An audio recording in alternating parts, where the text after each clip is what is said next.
One of the things that I'd like to say to the parents and the children should pay attention to as well is look at what we have here in terms of how much progress you can make. We have students who are going into Hifz class, students who are doing Arabic, students who are doing Aqeedah classes, fiqh classes, and some of them are going to develop really far and be students of knowledge, people who will be beacons of light, youth who will be beacons of light for the whole ummah, not just here in Hyde, inshallah ta'ala. If you have an opportunity like this and a potential like this to fulfill, then you can't ruin it by the many traps and obstacles of shaitan. And one of the traps and obstacles of shaitan that I'm going to warn about now is media devices like the mobile phone. Oh parents, when you give your child, let's say you're eating a cake and the child says, "Can I cut the cake?"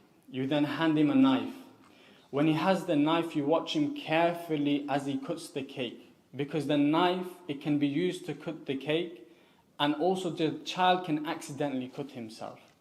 What would you say about a parent who left the child with the knife and went away and came back and found the child bloodied?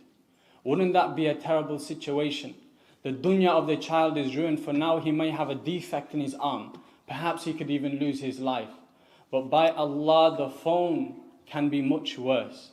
When you leave your child unmonitored with media devices and with phones, and you don't watch over them, you don't know what arrow and what filth can penetrate into a child's heart and ruin him from there on out. Yes, that child who was unattended with a knife, he lost his life. But the one that is unattended with his phone, he can lose his dunya and he can lose his aakhira.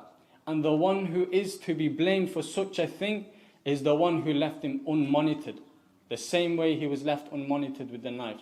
So please pay attention and take heed. If your children have phones, make sure they don't have applications like TikTok. Make sure they're not freely roaming about on the web. You need to be on top of this and only give them devices when they're able to use it properly. Otherwise, you need to watch over them. I hope this came across in the way that I wanted it to, as a sincere warning. Barakallahu feekum.